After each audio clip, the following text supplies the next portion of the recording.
우리 한번 같이 하겠습니다. 말씀을 완성시키신 예수님, 말씀을 완성시키신 예수님,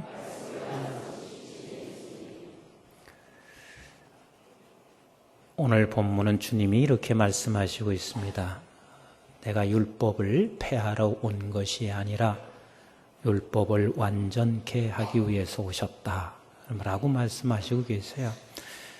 근데 이 말이 사람들에게는 그냥 평범하게 들려질 수 있을지 모르는데 저는 이것이 얼마나 이 선포가 제게 얼마나 큰 힘이 되는지 몰라요.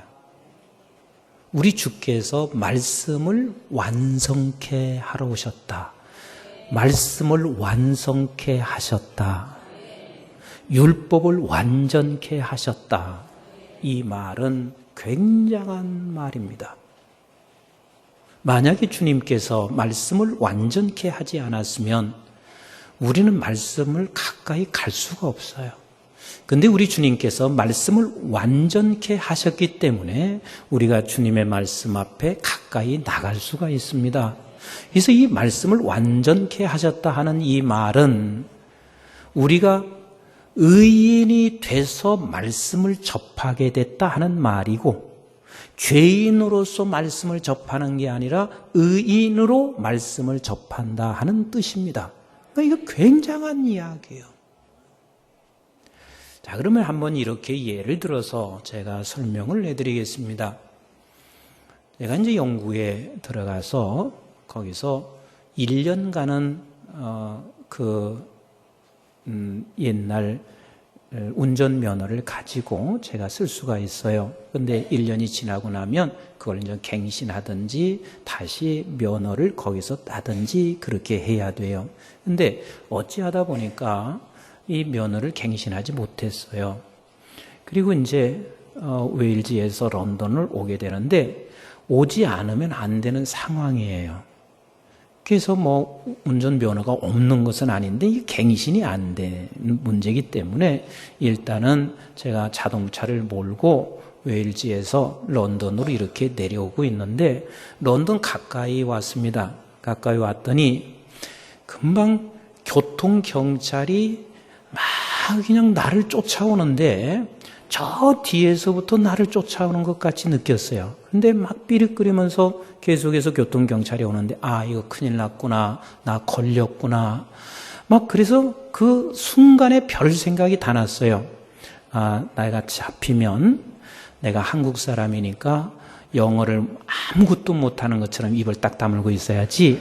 이런 생각을 하고 지금 이제 잡히면 어떻게 할까? 이렇게 고민하고 있는데 그래서 이제 옆으로 이렇게 내가 한쪽 폰으로 비켜줬더니 나를 쑥 지나고 그 앞에 앞차를 붙잡은 거예요.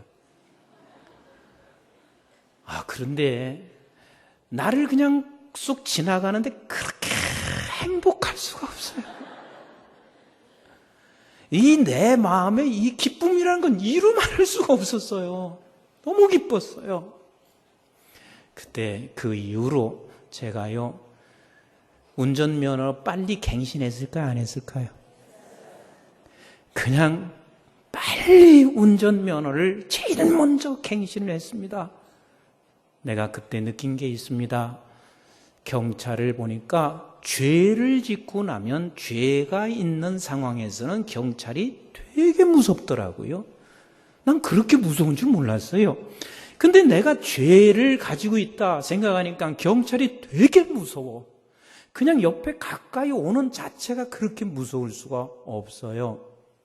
근데 한 번은 독일 대사관을 제가 가기 위해서 한남동에 갔더랬었어요. 그랬더니 한남동에는 조금 딴 세상이더라고요. 같은 서울인데 거기는 너무 깨끗해요. 집도 좋고 깨끗한데 그래도 여기는요. 집이 별로 안 좋아도요. 여기저기 보면 길거리에 사람이 항상 있어요. 그리고 사람 냄새가 나는 동네예요. 이거 방송에 나가서 조금 그렇지만 그래도 나는 이 동네가 좋아요. 사람 냄새가 나요. 근데 그 한남동에 가니까 인적이 드물어요. 그래서 내가 갑자기 무슨 생각이 드냐면, 야, 여기는 저녁에 혼자 가다 보면 위험하겠다. 왜냐하면 누가 사람이 있어야지, 여기 혼자 가면 누가 어떻게 할지 모르겠다. 그런데 중간중간 곳곳에 그 경찰을 파견해서 뭐라고 하는지 난 잘 모르겠어요. 하여튼 그렇게 해서 거기에 경찰들이 이렇게 지키고 있어요. 그러니까 내가 그때 그 상황을 바라보며 이런 생각을 했습니다. 이 동네에서 사는 사람은 경찰이 굉장히 소중하겠구나. 경찰이 늘 보호하는 자로 저들은 느끼겠구나. 그렇게 생각을 했습니다. 그렇습니다. 경찰은 본래 변한 게 없어요. 그러나 내가 어떤 자냐에 따라서 경찰은 두 얼굴로 보입니다. 내가 죄를 범했을 때는 경찰은 두려운 존재예요. 무서운 존재예요. 그러나 내가 죄를 범하지 않았을 때는 경찰은 나에게 어떤 존재요? 보호해주는 존재예요. 나를 지켜주는 존재예요. 그와 마찬가지입니다. 우리 하나님 앞에서 경찰은요, 그 매 분초마다 우리는 볼 수 없지만 우리 하나님께서는 우리를 분초마다 보시는 하나님이신데 하나님이 두 얼굴로 보인단 말이에요. 어떤 상황에서는 하나님이 무섭고 두려운 존재이고 어떤 상황에서는 하나님이 나를 행복하게 해주고 나를 지켜주시고 나를 보호해주시고 나를 날마다 이끌어 가시는 우리 하나님으로 보여진단 말이에요. 그럼 어떤 자가 그러냐면 내가 죄인으로 머물러 있을 때는 우리 하나님은 늘 두려운 존재예요. 그러나 내가 죄인이 아니라 의인으로 머물러 있을 때는 우리 하나님은 나를 지켜주시고 나를 인도하시고 나를 복되게 하시는 우리 하나님이시라 그 말이에요. 아멘이신가요? 그래서 우리 주님께서 내가 율법을 폐하러 온 것이 아니라 완전케 하러 오셨다 하는 말은 이제 너는 죄인으로서의 율법이 아니라 그 말이요. 너는 이제는 의인으로서의 율법이라 그 말이요. 너는 이제 죄인으로서 하나님을 대하는 게 아니라 의인으로서 하나님을 대하는 자가 됐다 하는 선언이 바로 이 선언이란 말이에요. 제가 한두 번 아마 집회하는 중에 말씀을 드린 적이 있는 것 같아요. 저는 초등학교 5학년 때 참 이게 우연인지는 잘 모르겠어요. 근데 서울에서 한 학생이 전학 왔어요. 근데 그 전학 온 학생은 한의사의 아들이었습니다. 근데 시골에서는 한의사의 아들이면은 굉장한 존재요.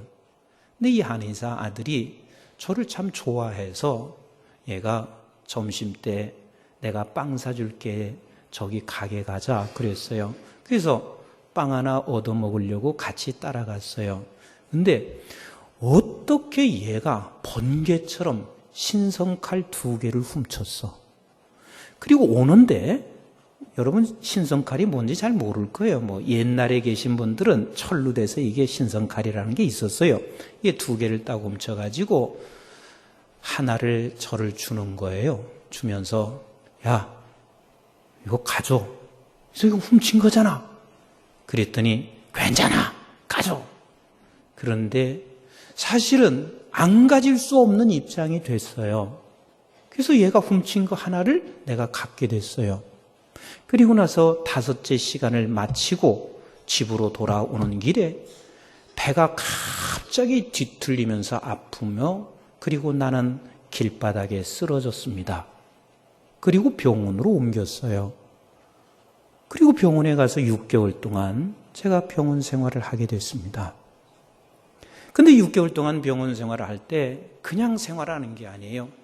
수시로 한 번씩 배를 뒤틀려 아프게 하는데 진통제를 7, 8대를 맞아도 이 배가 가라앉지가 않아요. 얼마나 아픈지 몰라요.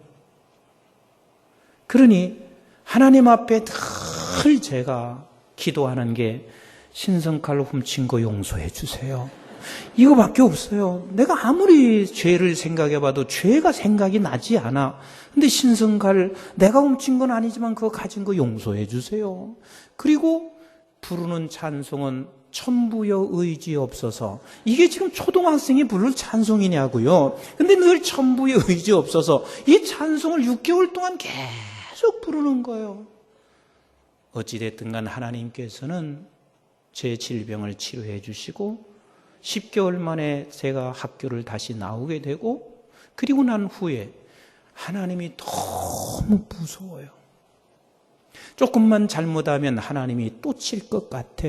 그래서 너무 하나님이 무서워서 그냥 주일날 한 번이라도 지각하고 싶은데 지각할 수가 없어요. 왜요? 너무 무서워서. 새벽 기도를 안 가고 싶은데 너무 무서워서 새벽 기도를 가야 돼. 그러다 보니까 제 안에서 무슨 생각이 드냐면, 내가 왜 예수를 일찍 믿었나? 너무 버겁고 힘든 거예요.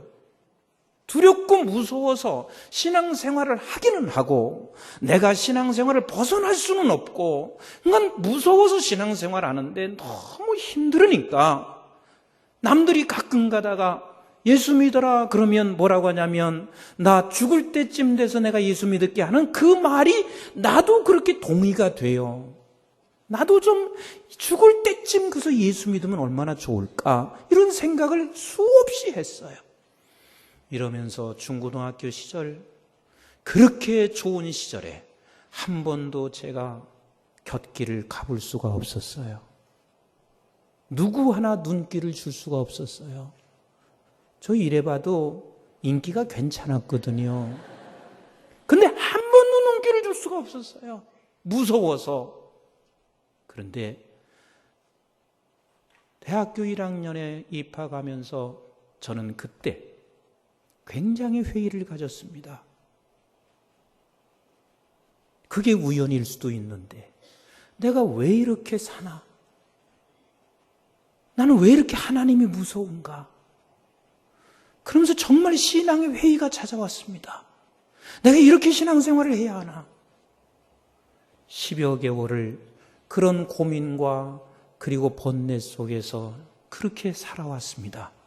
그러다가 저는 잊을 수도 없어요. 바로 여기서 조금 가면 촬영소 고개가 있습니다. 그 촬영소 고개를 10월 3일 날 넘어오고 있는데 하나님께서 본질적인 답을 주셨습니다. 분명히 하나님은 존재하시는데 그 하나님이 존재하는 존재가 뭐냐면 말씀이라는 거. 그러면서 태초에 말씀이 계셨느니라. 이 말씀은 하나님과 함께 계셨고, 그리고 이 말씀이 하나님이 곧 말씀이니라. 이 말씀이 저에게 가슴 안에 깊이 들어왔습니다. 깊이 들어왔습니다. 그리고는 저에게 깨달아진 것이, 이 말씀이 주님이 되셔서 나에게 찾아오셨고, 그리고 그 주님은 말씀을 이루심으로 말미암아 내가 죄악으로부터 벗어난, 이제는 나는 하나님의 백성이 돼서 완전히 죄가 해결된 내 자신을 그때 깨달았어요. 그 이후에 저는 하나님이 두려우신 하나님이 아니라 하나님은 내게 너무 좋으신 하나님이었습니다. 사랑의 하나님이셨습니다. 그리고 내게 다가오시는 그 하나님이 얼마나 좋은지 이제는 내가 그 두려움으로부터 벗어나고 자유함을 저는 그때 느낄 수 있었습니다. 그리고 저는 그때부터 말씀이 좋았어요. 말씀을 전하고도 싶었고, 말씀을 더 배우고도 싶었고, 이 말씀을 붙잡고도 싶고, 이제는 두려워서 말씀을 붙잡아 가는 것이 아니라 이 말씀이 좋아서, 말씀이 사랑스러워서 그렇게 되어졌던 그런 경험이 있습니다. 사랑하는 성도 여러분, 우리 주님께서는 율법을 완전케 하셨습니다. 믿으시면 아멘. 율법을 완전케 하셨습니다. 그러면 우리는 완전케 하셨다는 사실을 내가 받아들이고 믿는다면, 여러분들이 아멘 하셨다면, 여러분들은 이제는 죄인으로서의 율법 앞에 서 있는 것이 아니라 의인으로서의 율법 앞에 앞에 서 있는 자들입니다. 그러면 이제는 죄인으로서 율법 앞에 서 있지 않고 의인으로서 율법 앞에 서 있으면 우리는 이 말씀 자체가 나를 사랑하는 거예요. 하나님의 말씀이 나를 두렵게 하고 나를 심판하게 하고 나를 죽이게 하는 것이고 나를 정죄하게 하는 것이 아니라 나를 행복하게 하고 나를 사랑하며 나를 복되게 하고 이것이 이 말씀으로 내게 다가온단 말이에요. 의인으로서의 말씀 앞에 선 사람이 바로 그런 사람이요. 우리 한번 신명기 10장 12절 같이 한번 읽어보도록 하겠습니다. 시작. 이스라엘아, 내 하나님 여호와께서 내게 요구하시는 것이 무엇이냐? 곧 내 하나님 여호와를 경외하여 그랬습니다. 하나님께서 너에게 요구하는 게 뭐냐? 여호와 하나님을 경외하는 것이라. 그 경외가 뭐라고 그랬어요? 하나님을 사랑하는 것이라 그 말이에요. 아멘이신가요? 그래서 의인으로서 아버지 앞에 선 사람은 아버지가 두려운 아버지가 아니라 하나님을 사랑하게 된단 말이에요. 아멘이신가요? 두려운 아버지 앞에 설 때면 우리는 반드시 이렇게 해요. 나도 죽기 전에 하나님 믿었으면 더 좋았을걸. 한번 생각해 보세요. 사람도 부모가 너무 두려우면은요, 애들이 그 앞에서 잠시 굽실거릴 수 있습니다. 그런데 부모 앞에 서는 걸 되게 무서워합니다. 너무 무서워해요. 그런데 이 부모가 한편으로는 무서운 분인 건 맞아. 그러나 이 부모가 정말 나를 얼마나 사랑했고 그리고 나도 부모를 사랑하면 오라고 안 해도 와요. 내 곁에 있지 말라고 해도 곁에 있어요. 지금 하나님이 그래요. 율법을 완전케 했다 하는 이 말은 이제는 너는 의인으로서 아버지 앞에 서는 자라 그 말이에요. 네가 의인으로서 율법 앞에 서는 자란 말이에요. 그래서 나는 하나님의 사랑을 알았고 그리고 나 또한 아버지가 사랑스러운 거요. 아버지가 좋은 거요. 아버지가 너무 사랑이 되어지는 거요. 조금 더 읽어보세요. 조금 더 읽어보세요. 시작. 그의 모든 도를 행하고 그를 사랑하며 마음을 다하고 뜻을 다하여 네 하나님 여호와를 섬기고 내가 오늘 내 행복을 위하여 내게 명하는 여호와의 명령과 규례를 지킬 것이 아니냐. 그러니까 아버지께서 요구하시는 것은 뭐냐면 네가 나를 사랑하기 때문에 네가 나를 사랑하여서 너가 무엇인가 규례를 지켜가기를 원한다. 이것이 내가 너에게 요구하는 것이다. 그리고 이 말씀을 너에게 주신 것은 무엇을 위해서요? 너 행복을 위해서다. 무엇을 위해서요?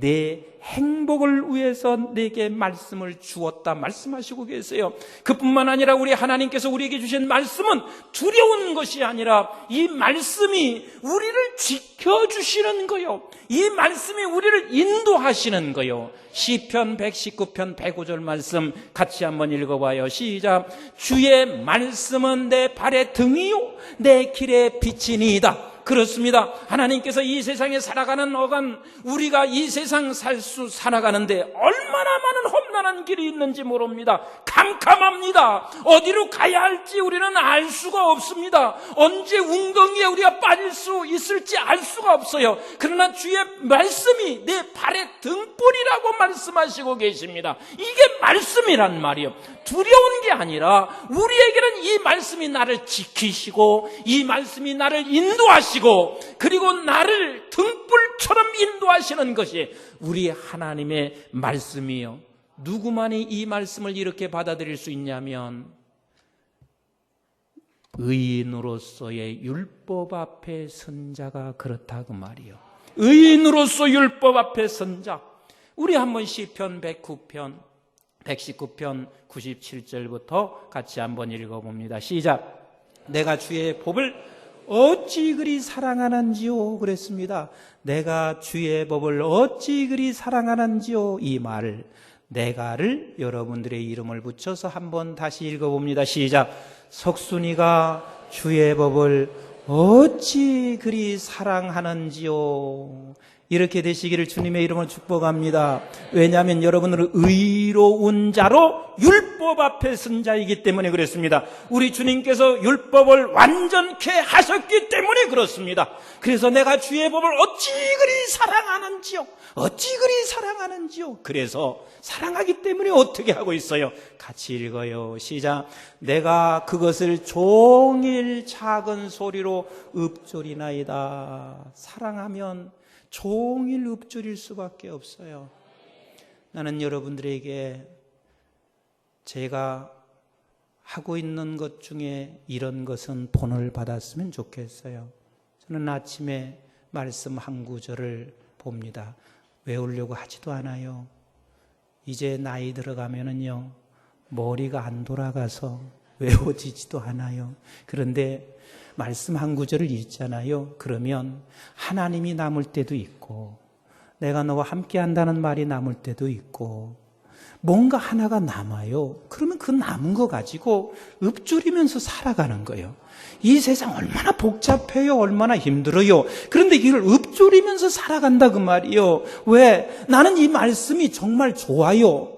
이 말씀보다 나에게 더 소중한 게 없어요. 이 말씀이 나를 인도한다는 사실을 나는 알아요. 이 말씀이 나를 행복하게 한다는 것을 알아요. 그래서 읊조리면서 살아가는 거예요. 아마도 저는 이런 것을 읊조리지 않았으면 여러분들보다 훨씬 더 형편없는 사람일 거예요. 여러분들보다 내가 더 화를 더 낼 수도 있고 여러분들보다 더 욕심을 더 낼 수도 있고 어쩌면 그런 사람일 수도 있어요. 그러나 하나님의 말씀 한 구절을 그냥 읊조리면서 내가 살아감으로 이만큼이라도 내가 지금 살아가고 있는 거요. 아멘이신가요?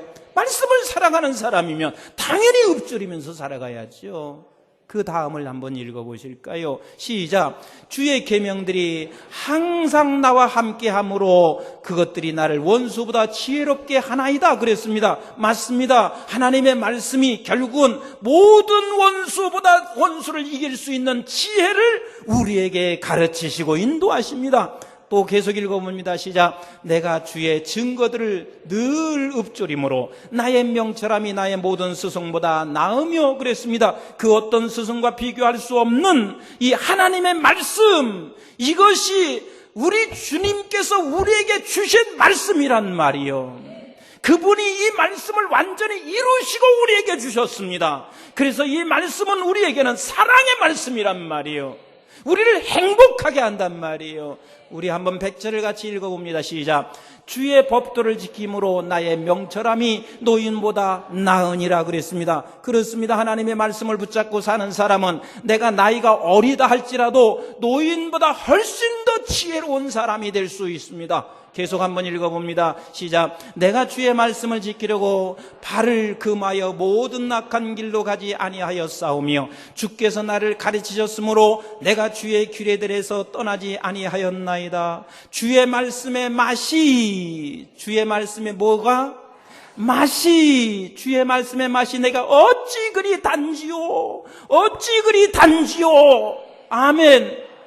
죄인으로 율법 앞에 서면 주의 말씀의 맛은 달지 않습니다. 씁니다. 그러나 의인으로서 말씀 앞에 서면 주의 말씀이 맛이 얼마나 그리 단지 내 입에 꿀보다 더 다니다. 아멘이신가요? 하나님의 말씀이 단 자는, 의인으로 말씀 앞에 서는 자는 주의 말씀이 달 수밖에 없습니다. 오늘 한번 본문을 보세요. 18절에 이렇게 말씀하시고 계십니다. 18절 말씀. 진실로 너희에게 이르노니 천지가 없어지기 전에는 율법의 1.1획도 결코 없어지지 아니하니이다. 다 이루리라 그랬습니다. 그렇습니다. 의인으로서 율법 앞에 서는 자는 말씀 하나도 우리는 헛되게 버릴 수가 없습니다. 왜? 말씀 자체가 너무 귀하기 때문에 그렇습니다. 너무 사랑하기 때문에 그렇습니다. 어떤 말씀도 그걸 버릴 수가 없어요. 버릴 수가 없어요. 그리고 19절에 이렇게 말씀하시고 계세요. 시작. 그러므로 누구든지 이 계명 중에 지극히 작은 것 하나라도 버리고 또 그같이 사람을 가르치는 자는 천국에서 지극히 작다 일컬음을 받을 것이요 누구든지 이를 행하며 가르치는 자는 천국에서 크다 일컬음을 받으리라. 죄인으로서 율법 앞에 선 사람은 이것을 다 버릴 수가 있습니다. 그리고 지극히 작다고 생각할 수가 있습니다. 그러면 너는 천국에서도 작게 여길 것이나, 그러나 의인으로서 율법 앞에 선 사람은 그 율법 자체가 1.1획도 버릴 것이 하나도 없어요. 그때그때 하나님이 말씀하시는 것은 다 사랑이고, 그때그때 말씀하시는 것은 너무 다 우리에게 주시는 축복의 말씀이기 때문에 하나도 버릴 길이 없어요. 그래서 우리는 그것을 맛으로 알고 우리가 이것을 먹고 꿀처럼 달게 먹는 자들에게 하나님께서 뭐라고 하냐면 천국에서 그가 크도다, 천국에서 그가 크도다 말씀하시고 계세요. 그리고 20절을 한번 같이 보세요. 시작. 내가 너희에게 이르노니 너희가 의가 서기관과 바리새인보다 더 낫지 못하면 결코 천국에 들어가지 못하리라. 주님이 하시는 말씀이 바리새인과 서기관 열심히 살았지, 율법을 지키려고 매우 했었지. 그러나 율법을 지키려고 애쓰는 저들은 지금 죄인으로 율법 앞에 서서 두렵고 떨리는 자로 율법 앞에 서 있고, 그래서 저들은 조금 지킨 것을 가지고 있으면 자랑하고, 그리고 못 지키면 자기가 정죄하고 스스로가 괴로워하고 있습니다. 그러나 의인으로서 율법 앞에 선 너는 바리새인과 서기관보다 훨씬 나은 사람이다. 너는 천국의 백성이다. 다시 말하면 천국의 백성은 모두 다 한결같이 의인으로서 율법 앞에 섰다는 사실을 믿으시면 아멘! 믿으시면 아멘! 우리는 천국에 속한 자요, 거기서 오신 분들이에요. 그러면 우리는 의인으로서 율법 앞에 선 자, 그 말씀이 우리에게는 너무 소중하고, 그 말씀이 우리에게는 행복이며, 그 말씀이 우리에게 사랑입니다. 시편 19편 10절 말씀을 같이 한번 읽어볼까요? 시작. 금 곧 많은 순금보다 더 사모할 것이며 꿀과 송이꿀보다 더 달도다. 우리 금 얼마나 좋아요. 거기다 순금 얼마나 좋아요. 그런데 순금보다 더 사모할 것이 있습니다. 그게 뭐냐면 꿀과 송이꿀보다 더 단 말씀. 아멘이신가요? 나는 이렇게 우리 교인들이 되기를 주님의 이름으로 축복을 드립니다. 아멘이신가요? 사랑하는 성도 여러분, 다윗은 참으로 인생이 기구하게 수없는 고통과 어려움 속에서 살았습니다. 근데 다윗의 시편 속에 끊임없이 다윗이 고백하는 게 있습니다. 하나님의 말씀이 너무 사모되는 거예요. 정말 의인으로서 아버지 앞에 선 사람이요, 의인으로 율법 앞에 선 사람이요, 그래서 말씀이 너무 좋은 거예요. 그런 다윗에게 엔게디 광야에서 지금 굴 속에 지금 그는 숨어져 있습니다. 이때 사울이 3,000명의 병사를 데리고 그 굴 안으로 들어왔습니다.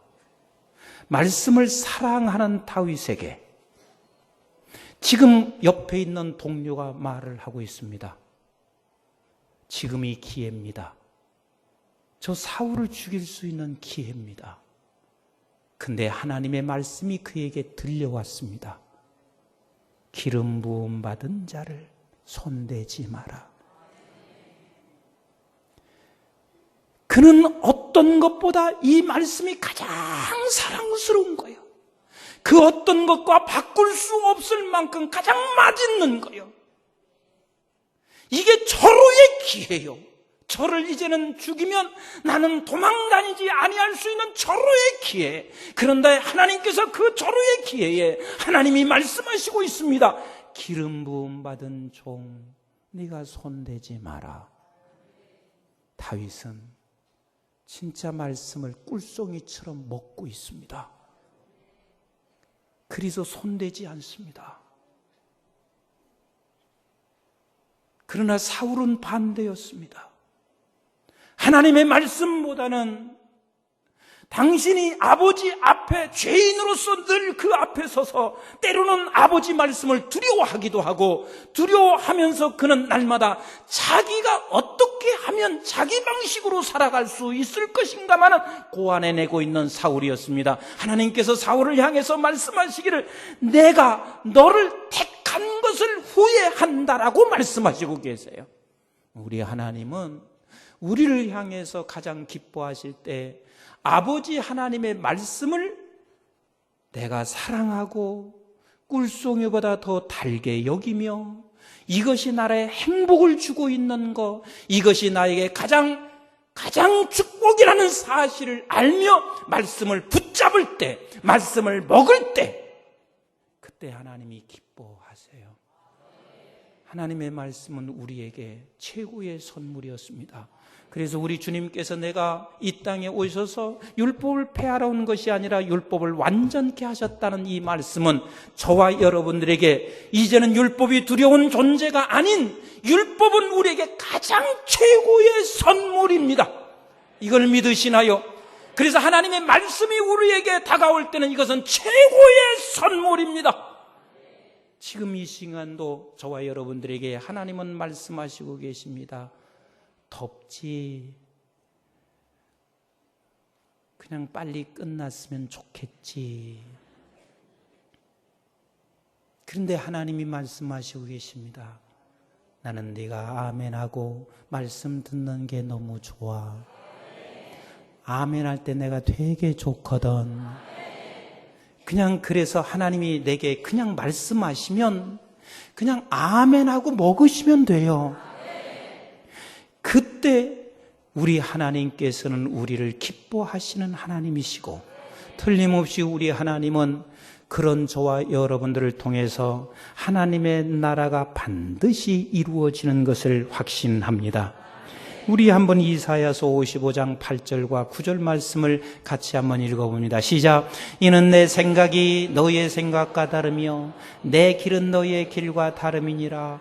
여호와의 말씀이니라. 이는 하늘이 땅보다 높음같이 내 길은 너의 길보다 높으며 내 생각은 너의 생각보다 높음이니라. 믿으시나요? 믿으시나요? 우리 하나님께서는 내 생각과는 비교할 수 없는 어마어마한 생각을 우리에게 주실 때 이것을 꿀송이처럼 받아 먹으시는 여러분, 그때 우리에게는 하나님께서 반드시 빛 되신 하나님이 우리의 길을 인도하실 것입니다. 그래서 잠언서 14장 12절에 이렇게 말씀하시고 계세요. 시작. 어떤 길은 사람이 보기에 바르나 필경은 사망의 길이니라. 그래서 우리는 사람이 보기에 좋은 것을 먹었을 때는 그게 사망의 길이지만 하나님의 말씀을 사랑하여 그 말씀을 먹는 자들에게는 생명의 길입니다. 생명의 길입니다. 사랑하는 성도 여러분, 우리 주님이 율법을 완전케 하셨습니다. 이제는 그 율법을 두려워하는 것이 아니라 율법을 사랑할 수 있게 되었습니다. 그 율법이 나에게 축복입니다. 그 율법이 나에게 길을 인도하십니다. 그 율법이 나에게 생명입니다. 그 율법이 나에게 주시는 놀라운 은혜입니다. 그때 하나님이 주시는 말씀 꿀송이처럼 먹으시고 그리고 하나님의 뜻을 이루어가는 우리 모든 성도들 되시기를 주님의 이름으로 축복합니다. 기도하겠습니다.